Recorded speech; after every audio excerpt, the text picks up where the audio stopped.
All right, Rob, it's so funny. I can hear birds chirping right Right? outside the studio right Yeah. now. I mean, early this morning, though, all I heard was wind, rain, and thunder. And then now it's like, oh, yeah, the birds having a good time. And we're going to get this clearing as we go through the morning. It's going to happen fairly quickly in some spots. Other areas that we had to wait a little longer to get the rains to, it's going to take a little longer to get the rains out of. But over the next 90 minutes or so, I think a lot of our area are going to be all done with this, and that means we're going to be on the improve. Now, it's still going to be breezy today, and we're still talking stormy in some spots, especially into Madison County, Taylor County, and into Lowndes County. We still have this severe thunderstorm watch for our easternmost areas. That's set to go till 10. It will likely get cut down before then. Nice to see all the tornado watches that were out early this morning. Those have since expired, and that's because the main jolt of showers and storms already making its progress east and should continue to do that. Now, it's 57 degrees in Tallahassee. It's 54 in Thomasville.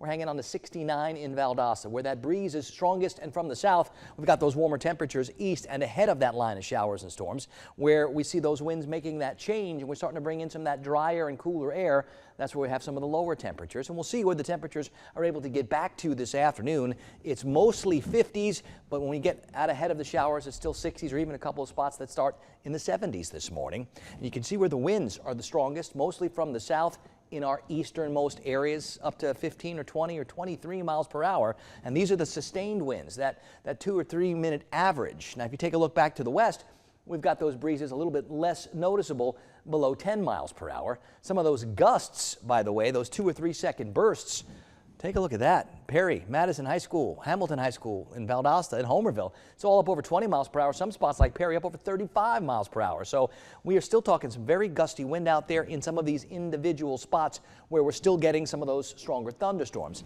Now, to the back, we still have some lighter showers that have to get wrung out of the clouds, and we're seeing some of that in Thomasville, both Highway 19 and 319. Real wet, especially north of Highway 84. Not as active in Cairo or as Bainbridge or at Camilla like it was. I do see that line of showers making its way east of I-75 in South Georgia, but from Valdosta up towards Lakeland and Nashville, we still have some pretty decent rains coming down. And Madison right now getting probably the lion's share of it all. Perry is about to get some of the heavier rains. So is Keaton Beach, where there's quite a bit of lightning just offshore, and I'm still seeing some in southern parts of Leon County, northern parts of Wakulla. So all this has to continue moving east. It'll take another 60 or 90 minutes for that to happen, and once it does, now we start to clear on up. We start to change the way the air is composed, and it's going to look and feel a lot different out there later today, tonight, and tomorrow, and it's not going to be anywhere near as warm as it was yesterday with all that south wind, especially when we start bringing in that northwest and north breeze. On the Gulf today, the gale warnings, because those winds up to 30 knots and seas up to 7 feet. So not the day for the boaters. The rain chances near 100% early. They're going to pare down real fast this morning and this afternoon. Let's see if those temperatures can get back into the lower and mid 70s. Not everybody will, but everybody likely does stay breezy or windy this afternoon, as those breezes will be in that 8 to 18 mile per hour range, I think, throughout most of the day. Things should start to calm down a little bit more tonight. The breeze relaxes a little bit more, and many of us probably in the mid 40s or even lower 40s tomorrow morning.